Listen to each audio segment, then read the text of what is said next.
السلام عليكم حبايبي طلبة وطالبات تالتة اعدادي، اهلا وسهلا بيكم. تعالوا نحل مع بعض النهارده محافظة القاهرة 2024. اول سؤال عندي هو سؤال الديالوج المحادثة.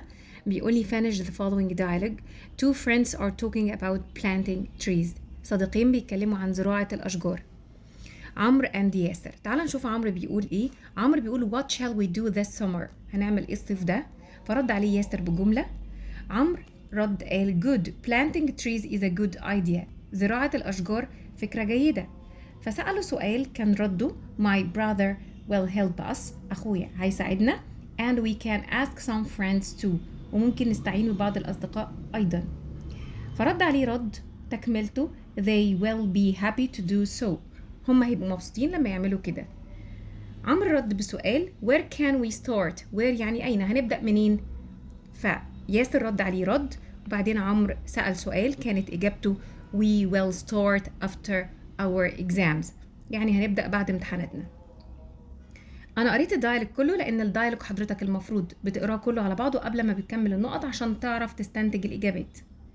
عمرو قال what shall we do this summer؟ قال له we can plant trees. نقدر نزرع أشجار. good planting trees is a good idea. فرد عليه my brother will help us، يبقى who will help us؟ who will help us؟ مين هيساعدنا؟ لما قال له أخويا هيساعدنا وبعض الأصدقاء، فرد عليه قال له good idea، فكرة جيدة. they will be happy to do so، هيبقوا مبسوطين لما يعملوا كده. where can we start؟ where هنبدأ منين؟ we can start with our neighborhood، ممكن نبدأ بالحي بتاعنا. ممكن استبدل كلمة neighborhood بكلمة school، ممكن كلمة garden. رد بعد كده قال له we'll start after our exams، هنبدأ بعد امتحاناتنا. يبقى when will we start؟ متى سنبدأ؟ خلي بالك أنا استخدمت الفعل المساعد will عشان هو جاي لي تحت في الإجابة. يبقى when will we start؟ متى سنبدأ؟ ندخل على number 2. question number 2. read and complete the text with words from the following list. هنكمل من الكلمات اللي موجودة عندنا. عندي كلمة fur، who، famous، safe، which، short. A mongoose has a long body with legs and a long tail. هنقول with short legs، رجله قصيرة. Their bodies are covered by thick. أجسامهم مغطاة ب thick fur، يعني فروة سميكة. thick fur. Mongooses can see and hear very well. بيقدروا يسمعوا ويشوفوا كويس.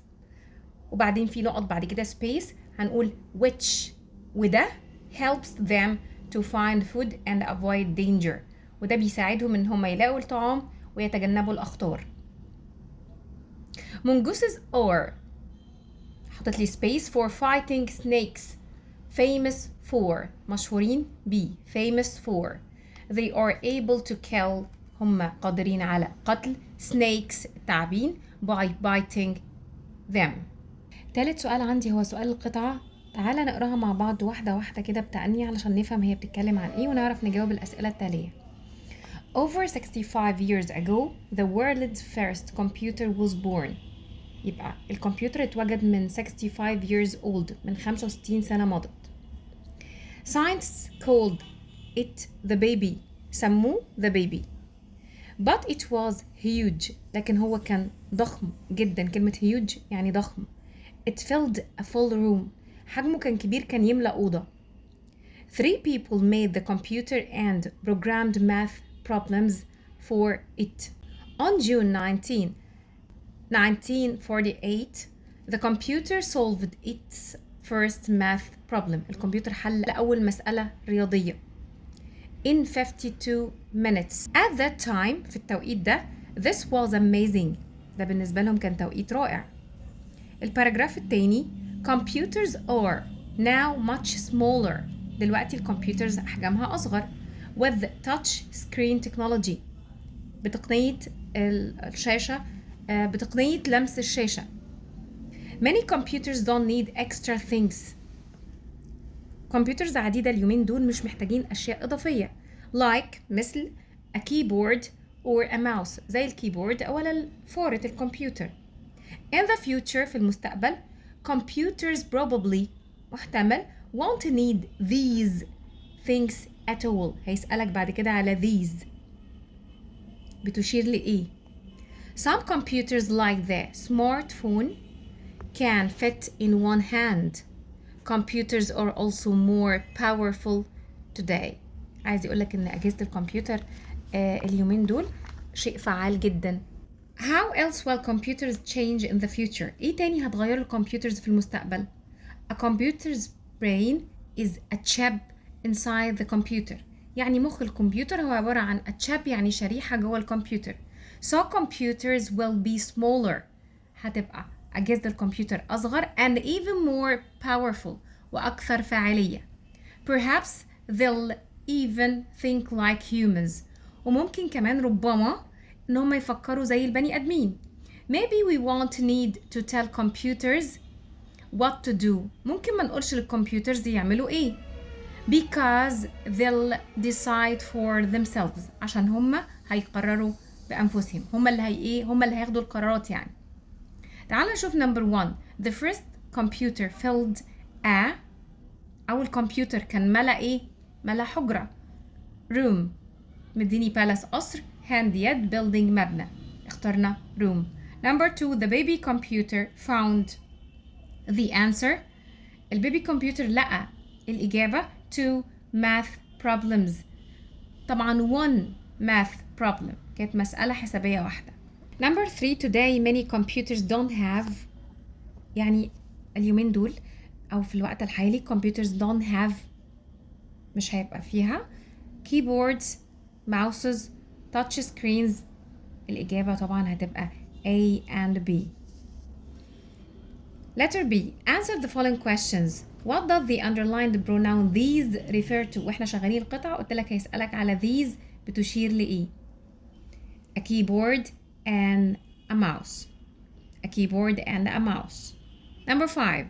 Why do you think، لماذا تعتقد we may not need to tell computers what to do؟ إن إحنا مش هنبقى مضطرين أو مش محتاجين نقول الكمبيوترز يعملوا إيه. إجابة because they'll decide for themselves.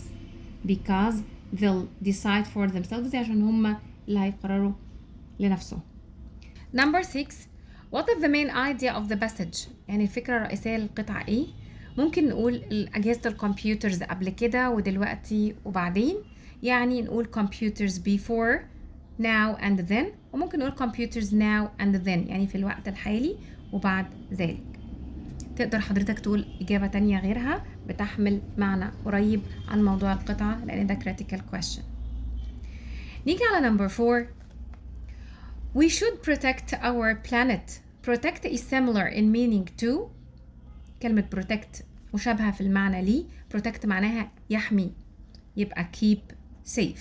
عندي increase يزيد، damage يدمر، collect from يجمع من.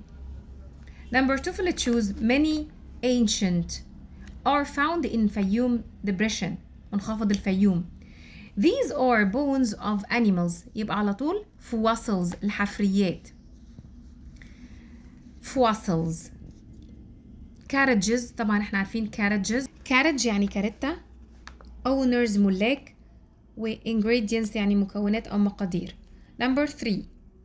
people in Egypt، الناس في مصر plant mangrove seedlings along the Red Sea، بطول ساحل. بيزرعوا شتلات المانجروف، أشجار المانجروف بطول ساحل البحر الأحمر. هقول كلمة coast ساحل. طبعا rocks صخور، cost يتكلف، ponds يعني برك أو مستنقعات. number 4. That is a large natural area، هي منطقة طبيعية كبيرة of land من الأرض which mostly green، معظمها لونه أخضر. shape شكل، grassland أرض العشبية، desert صحراء، وcoastal ساحلي. الإجابة grassland. number 5. we can add the prefix، ممكن نحط البريفكس. احنا قلنا prefix قبل كده يعني بادئة، مقطع بحطه في بداية الكلمة. to the word scope to mean لكي أعني an instrument أداة أو آلة that makes distant اللي بتخلي distant things الأشياء البعيدة nearer أقرب. إيه بقى اللي بيخلي الأشياء البعيدة أقرب؟ telescope، فهحط المقطع telescope. number 6.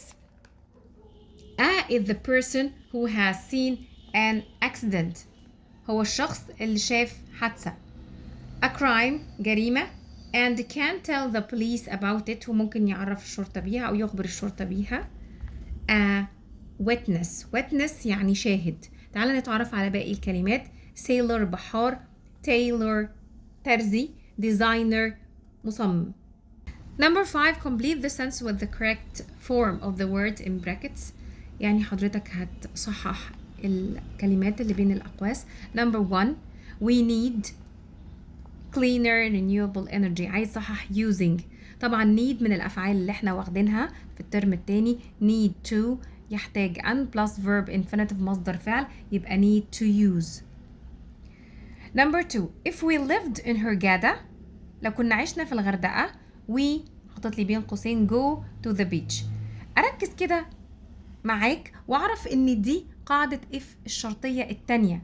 لو كنت عشت في الغردقة كنت قدرت أروح الشاطئ أو كنت رحت الشاطئ يبقى هقول would go أو could go. would go or could go. Number 3 they English for 3 hours now. لما يقول لي for و3 hours بعدها now for مع now بتقول لحضرتك مضارع تام مستمر. present perfect continuous يبقى have been plus verb و ing have been studying. have been studying. Number 4 the housewife ربة المنزل. the thief had stolen the house last night إن الحرامي أو اللص سرق المنزل last night الليلة الماضية. طبعا هنا جملة متحولة من direct ل indirect أو ممكن نقول reported speech فهنقول say هتبقى past said قالت أن said وبعدها الجملة the thief had stolen. Number 5 no one مفيش حد a photo of the far side of the moon before واعمل لي circle كده وركز على كلمة before astronauts اللي هم رواد الفضاء landed on it. برضو حط خط تحت landed وانت بتشتغل. عايزة اقول لحضرتك عندي before قبل بعدها ماضي بسيط ابدأ افكر في الروابط اللي انا خدتها before as soon as after because الدرس ده. طيب before بعدها ماضي بسيط الجزء التاني هيجي ماضي تام اللي هو الحدث الاول يبقى had زائد pp يبقى had seen. بكده نكون خلصنا مع بعض حل محافظة القاهرة. يا رب أكون قدرت أفيدكم. اللي محتاج أي حاجة يكتب لي في الكومنتس أي شيء أي حاجة تخص المحافظة دي أو غيرها. أنا معاكم. ربنا يوفقكم. سلام عليكم ورحمة الله وبركاته.